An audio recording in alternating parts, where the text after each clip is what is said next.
toujours vivre le bien tu vis bizile le kamalo bana ebele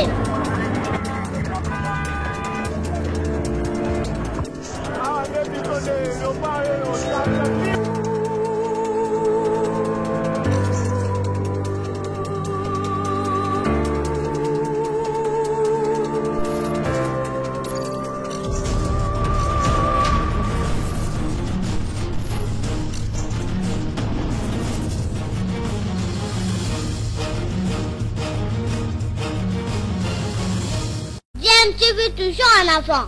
TV Mbote Nabino et Sengo et ça toujours kolala na ngambo na biso poto ebike boze belé boza kolanda chaîne YouTube Nabino DMTV. DMTV propose à Rabino actualité mais aussi analyse sur sujet d'actualité les lots tolingito solo la Nabino sur sujet moko d'actualité mais avant de aborder yango boebikaka awa et ko raté sengel na biso to rappeler Nabino pe Nabiso surtout par rapport à l'Italie maladie ya Covid-19 toujours continuer kaka na campagne on a sensibilisation pour tout relâcher mesures barrières toujours ça notamment port ya masque distanciation sociale bon bien que difficile na contexte où bato bazako ndima penza te que maladie wana ezali il faut dire que évolution pe eza okende malade en tout cas bravo na équipe où ils en a charge ya riposte contre maladie wana prévention nde makambu donc prévention ils ont coûté la biso cher par rapport à Soko Belli et qui est comme Melayo, complication par exemple. Alors, sujet Nabiso il y a les lots, ils allaient sur propos il y a Blaise Boula par rapport il y a Ndenge à Lobeli notamment Jossar Nyo Kalongo mais aussi Verkis qui a mangana ba oyo bazalaki na charge ya Sokoda boyebi que après ba problème mukendi Verkis nde mutaki kozwa charge ya Sokoda et puis après Nyo Kalongo ayaki suko botola ye Nyo Kalongo aye kozwa charge ya Sokoda wazo kambati lelo mais d'après Blaise Boula a analysé a moni ke ba makambo susu ndenge ezali kosalema na Sokoda ezali penza kokende malamu te nde nalinga proposer bino bolanda ye boyoka o ya lobby et bon on a simatozonga to analyser ba propos na ye moi moke pendant juste quelques petites minutes et puis to clôturer l'isho na biso ya lelo. Je rappelle que bozolanda chaîne YouTube na bino DMTV yom tozana na abonné tende konanga cliquez au comme abonné cliquez na bouton oyo wana s'abonner wana okoma abonné et ko bimisa pe cloche moko notification so cliquez wana ko permettre na yo okoma kozwa justement ba notification ko signaler na que toutes vidéo moko en ligne. Tolanda extrait oyo ya Blaise Boula, nous nous retrouvons tout de suite après.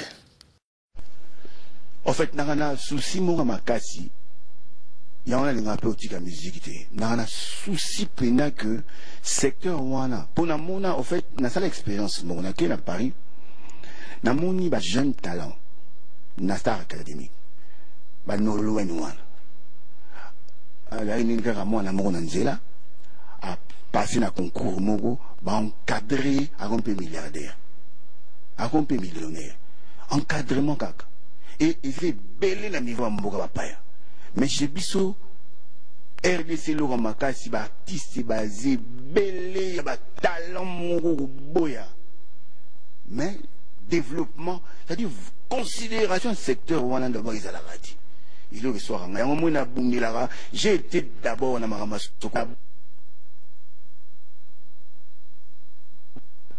mais après nga toka soupena même opinion ba yuka pena ma solo sur ya Sokoda penate ba yo la ngana ninga mabe qui au connaît que des fabriques au connaît ça qui boye que bazana parquet tu vois il comment à saliter il comment donc ça ne peut le remettre injecté au Gabon il y avait quelque chose on en a tellement parlé ici papa et puis malam nanga na linga penate na ba média boye na fustige bat pe comme sujet polémique mais na le baraba oyo nyos to vanda na bango na makama Sokoda na kuzu to vanda na to solo la to la ba vérité mi ba na olela pe mi o mona ba okimbia msusu na ba kulia ba fungulewa c'est sûr ba lugi yo moko pe ba on pe ba dans ba papa nga ba fundanga mais oui parce que ba zape ba dossier papa nga ba fundanga papa bazana ba dossier na pe so belima o nga ba ouais ba fundanga na kina pena ko samba na lunga preuve à moti ya on attend la tête haute mais nga so na funda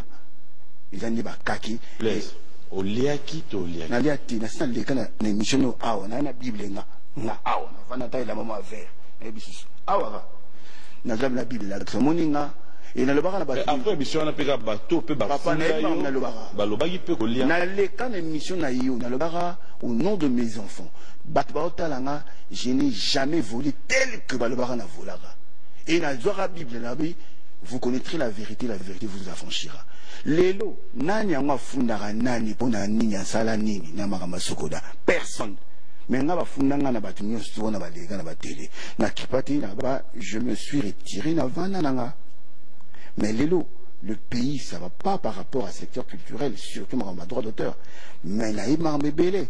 Je peux aider. Tant avant dans la soirée, mingi tout ça bango, takak, le perc, Jordache, tous ces gens, tout vendre tout cela. Et quand je parle, tu sens vraiment que regretter.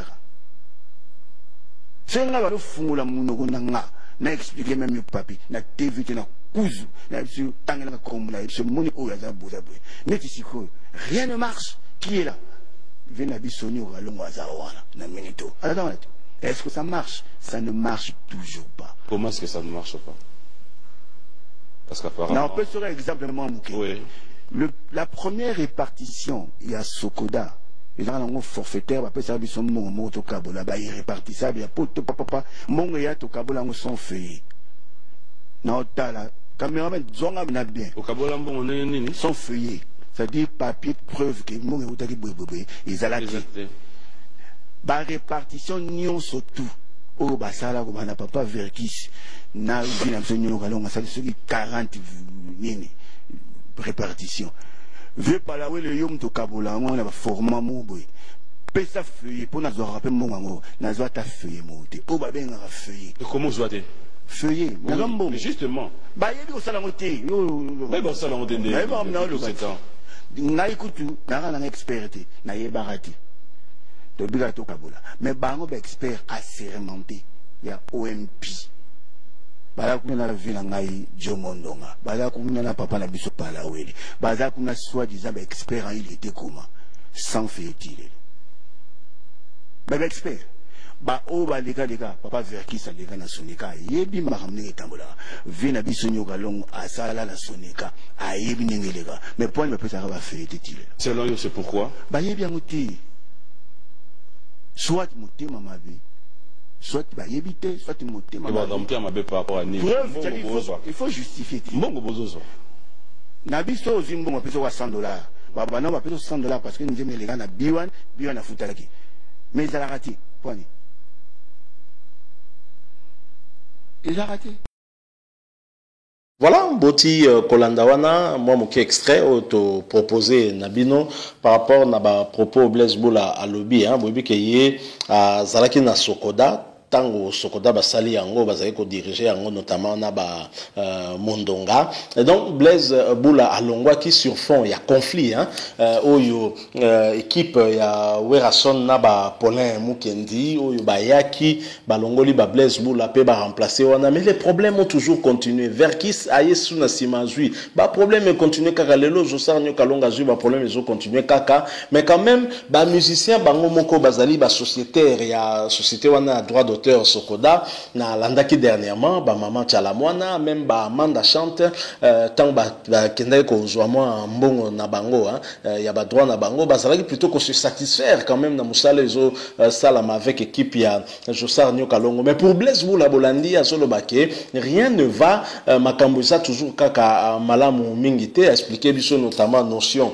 ya ba feuillet au biso to ko kapena ko maîtriser te mais ngana analyser moi muke ba propos na wana parce que le lenge à lobby a pesi biso deux hypothèses hein lobby soit ezali ignorance donc ba ya Josa na ba Verkis qui amangana bayebi na bangote soit alors ezali motema mabe alors personnellement songa na lobby na analyser les kambwana ya Blaise Boula moi je dirais que eza ignorance te parce que Josar Nyoka Longo na musique na ebanda abeta yango na ba voyage nenga sala je ne crois pas qu'à koki ko ignorer le ko bongo vu expérience na qui a monga na mateta qui a travaillé d'ailleurs na Itali société il y a droit d'auteur awa na mboka na biso ayebi makamboana certainement. Donc si koto lo bakeza motema mabe ou une volonté claire il y a kozala na transparence parce que ce qui feuillé ezali d'après Blaise Boulande Tolande lingi kolobaki eko détailler mbongo na yo ozu yango sokeza en fonction ya nini parce que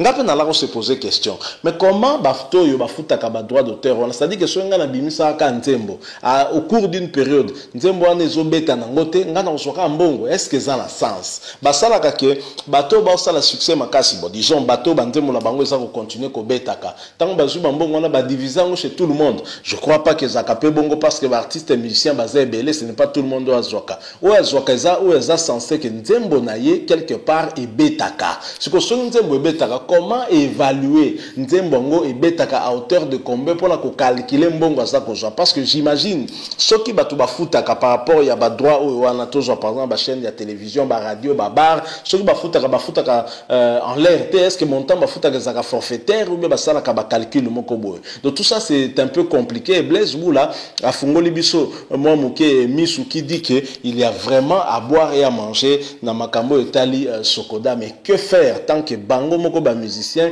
bazali na bo mon côté bazali na koyoka na te donc makambo ngo bandaka ko kumbela maboyo azako diriger mususu aye a boyi donc to un peu perdu to comprendre en attendant pe na mboka moi sérieux et côté un peu plus que permettre quand même moi traçabilité ya ba makambola ni surtout eko kasko kozala amamu wanande et ozala penza bien mingi donc voilà moi sujet muketo ngaki to sur la nabino par rapport na oyo Blaise Boula talisi na biso il fungoli pe biso mémoire na assure que bango mo pe ba concerné les fungola bango mémoire faut pas tokanisake ba droit d'auteur et zaka kaya ba artiste et musicien ça aussi c'est un autre problème. Alors si vous avez aimé laissez-nous un like beaucoup qui peut toujours réagir au travers ba commentaire mais mingi bo s'abonner na chaîne Nabino DMTV bo cliquer pe na cloche ya cloche à notification ko permettre na yo e barake totie eloko moko awa Tommy Batela coronavirus ezali prévention des ali salut na biso pe na poto benga la maladie wana musika na biso DMTV et qu'on retrouve bien prochainement avec un autre sujet. En attendant, portez-vous bien et nous vous disons au revoir.